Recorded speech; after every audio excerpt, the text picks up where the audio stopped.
Halo, jumpa lagi bersama saya. Tanpa sengaja saya menemukan tulisan di Republika Online dengan judul yang sangat sensasional. Ya, judul yang menarik ini membuat saya tertarik untuk membacanya. Ya, tetapi setelah membaca tulisan ini, saya menjadi tertantang untuk memberi tanggapan. Nah, pada kesempatan kali ini saya mencoba untuk menanggapi tulisan di Republika Online tersebut, 14 keistimewaan Al-Quran. Bentuk tanggapan saya itu nyata dalam anak judul tulisan ini, yaitu ini narsis, pembohongan, atau pembodohan. Mana yang persisnya? Silahkan Anda sendiri yang menilai. Ya, ikuti video ini sampai tuntas. Dari sana Anda bisa menilai apakah ke-14 keistimewaan Al-Quran itu hanya sebuah bentuk narsisme, pembohongan, ataukah pembodohan. Kita mulai dari keistimewaan yang pertama. Dikatakan bahwa gaya bahasa yang selaras dengan situasi saat itu. Ya, nah, ini yang dikatakan alasannya. Sangat menarik bahwa semua kitab suci sejauh yang saya tahu itu gaya bahasanya ya untuk menjawab situasi saat itu. Meski peruntukannya untuk masa depan juga, ya. Jadi apa yang membuat Al-Qur'an itu istimewa? Ya. Karena itu semua kitab suci ya setidak-tidaknya Taurat dan Alkitab kayak bahasanya situasi zaman dulu, ya. Jadi di mana letak keistimewaan Al-Qur'an? Apa keistimewaannya? Sama sekali saya tidak menemukannya. Berikut kita lihat ya alasan yang kedua. Diturunkan secara terpisah tapi tersusun menjadi satu kesatuan. Dikatakan bahwa ada keselarasan dan saling terkait satu sama lain. Itu ya. Dikatakan lagi dengan jumawahnya, seberapapun telitinya Anda dalam mencari, tidak akan bisa menemukan perbedaan di antara surat-surat dalam Al-Quran. Ketika membaca alasan yang kedua ini, saya langsung bertanya, sungguhkah demikian? Karena fakta yang ada, banyak ayat Al-Quran yang tidak tersusun menjadi satu kesatuan. Ya. Dari ayat 1 sampai ayat berikut ini sama sekali berhenti, tidak connect, tidak nyambung dengan ayat berikutnya. Lalu dia nyambung lagi ke ayat kemudiannya. Ya. Jadi sama sekali bukan merupakan satu kesatuan. Ya. Gagasannya loncat-loncat. Ya. Nah, misalnya saja kisah dikisahkan tentang Musa, tiba-tiba cerita tentang kehidupan Muhammad, kembali lagi ke masa lampau, loncat-loncat gagasannya. Ya. Ada banyak perbedaan di antara surat dalam Al-Quran.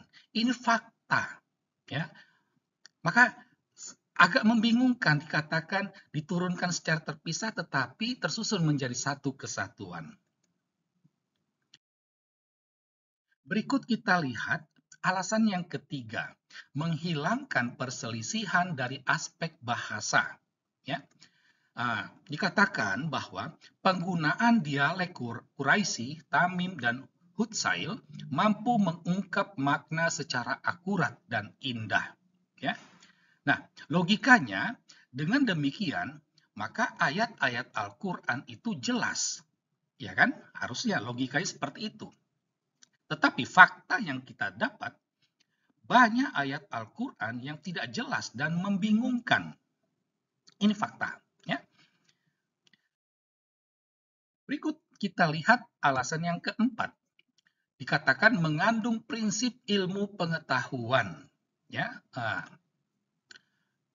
Ada 3 poin, ya, 3 poin penting terkait dengan alasan keempat ini. Yang pertama, Muhammad itu buta huruf. Al-Quran memuat semua ilmu pengetahuan untuk membimbing manusia. Sepanjang sejarah sampai sekarang ini, tidak ada kitab atau buku ilmu pengetahuan yang ditulis oleh siapapun yang mampu menyamai Al-Quran. Kita tanggapi satu persatu. Katakan Muhammad itu buta huruf. Banyak ulama menolak pernyataan ini. Salah satunya Buya Syakur Yasin. Ya. Bahkan wahyu Allah sendiri mengindikasikan Muhammad itu bisa baca. Lalu apa keistimewaan Al-Quran? Al-Quran memuat semua ilmu, dikatakan semua ilmu pengetahuan. Saya tidak tahu apakah ini overconfidence ataukah narsisme. Ya, saya tidak tahu. Lalu dikatakan untuk membimbing manusia. Ya benar saja bahwa banyak ahli sependapat bahwa Al-Quran itu mengandung nilai-nilai moralitas yang rendah. Apakah Al-Quran itu mau membimbing manusia dengan moralitas yang rendah? Yang terakhir, kita perlu tanggapi itu, ya, untuk apa pula menyamai Al-Quran yang mutunya rendah? Orang ingin mau supaya lebih baik, bukan mau justru menyamai hal yang rendahan, ya. Karena itu kualitas Al-Quran itu sangat rendah. Gitu. Jadi untuk apa disamai?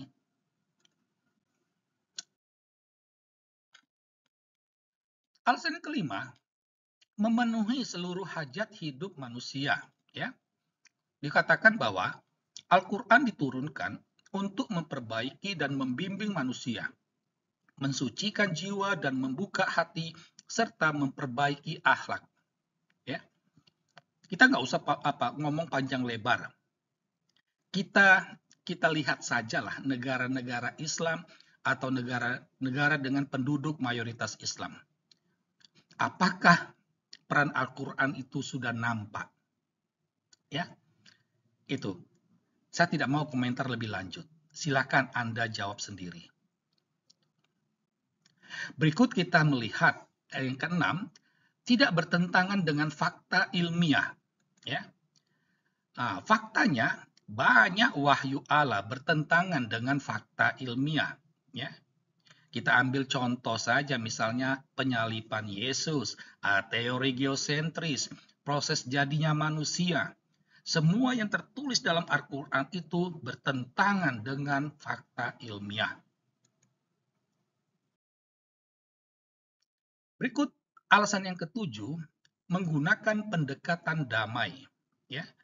Nah, konsep damai dalam Islam, dalam Al-Quran itu adalah tidak ada konflik. Ya. Jadi, saat non-Muslim itu bungkam atau diam, atau mereka tidak mengkritik, disitulah makanya dikatakan damai. Jadi hanya Islam yang bisa bersuara. Apakah ini suatu keistimewaan? Alasan yang kedelapan, memuat informasi tentang hal gaib. Nah, yang dimaksud dengan hal gaib itu dijelaskan bahwa ada di dalam Al-Quran itu berisi kisah penciptaan langit dan bumi, kisah nabi-nabi terdahulu, kisah Adam dan kisah setan, kisah umat terdahulu. Ya, umat terdahulu itu umat Israel. Menjadi pertanyaan, kenapa tidak pernah diceritakan kisah umat Arab? Ya, kenapa umat yang lain diceritakan? Itu. Nah, lebih dari itu, semua hal ini, hal gaib yang dimaksudkan oleh Republika tadi, itu ada dalam Al-Quran, dalam Alkitab maupun Taurat. Ya, kisah pencipta langit dan bumi, Nabi, Adam dan Hawa, umat terdahulu, itu ada dalam Alkitab dan Taurat.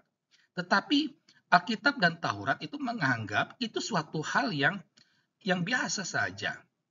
Ya, malah bisa dikatakan Al-Quran hanya mengutip ulang yang ada dalam Taurat dan Alkitab.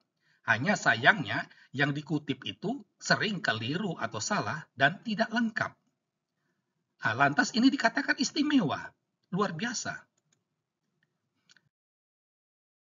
Alasan yang ke-9, tidak menutup pintu perlawanan. Ya, ini didasarkan pada surah Al-Isra ayat 88. Ya, di sini kita dapat mengatakan bahwa nampak jelas Islam itu membuat kriteria sesuai dengan dirinya lalu menilai berdasarkan kriteria itu. Ya, lalu orang harus bertanya, untuk apa membuat sesuatu serupa dengan Al-Quran yang tidak jelas dan membingungkan? Itu sama saja kita merendahkan diri. Ya. Poin yang ke-10, pengaruhnya terhadap jiwa. Ya. Diambil contoh Umar bin Khattab ketika dia masuk Islam. Kalau kita mau jujur, ya, di situ tampak jelas emosi itu mengalahkan nalar akal sehat. Ya, jadi Umar bin Khattab ketika masuk Islam itu dia tidak menggunakan akal sehatnya, dia hanya terpengaruh oleh emosinya. Ya, nah kita bandingkan sajalah soal terorisme, radikalisme, intoleransi, kebencian yang semuanya berakar pada Al-Quran. Apakah ini bentuk pengaruh terhadap jiwa? Dan apakah ini yang membuat Al-Quran itu istimewa? Alasan yang ke-11, memberi kesehatan pada manusia. Ya. Dengan sesumbar, dikasihkan contoh soal makan daging babi, darah, atau bangkai. Ya. Kita fokus saja soal makan daging babi dan darah. Ya. Dikatakan ini menjadi cara hidup sehat.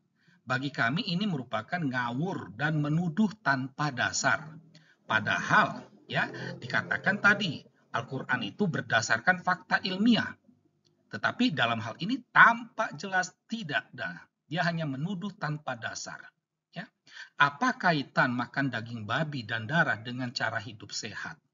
Ya. Apa ada bukti ilmiah makan daging babi dan darah itu bertentangan dengan cara hidup sehat? Ya. Soal bangkai, tanpa Al-Quran beritahu pun orang sudah tahu. Ya. Nah, selain soal makan daging babi, keistimewaan tentang poin ke-11 ini juga dengan sesumbar dikaitkan dengan surah An-Nahl ayat 69, di mana di sana dikatakan ada obat dalam madu. Ya. Jadi ini baru muncul abad ke-7. Sementara khasiat madu itu sudah ada sejak ribuan tahun sebelum Masehi. Ya.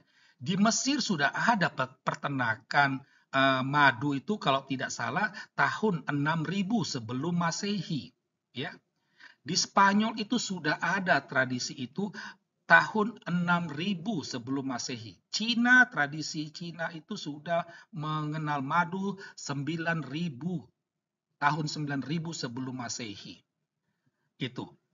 Bisa saja Al-Quran itu hanya mengutip tradisi-tradisi yang sudah ada. Kok langsung diklaim ini keistimewaan Al-Quran?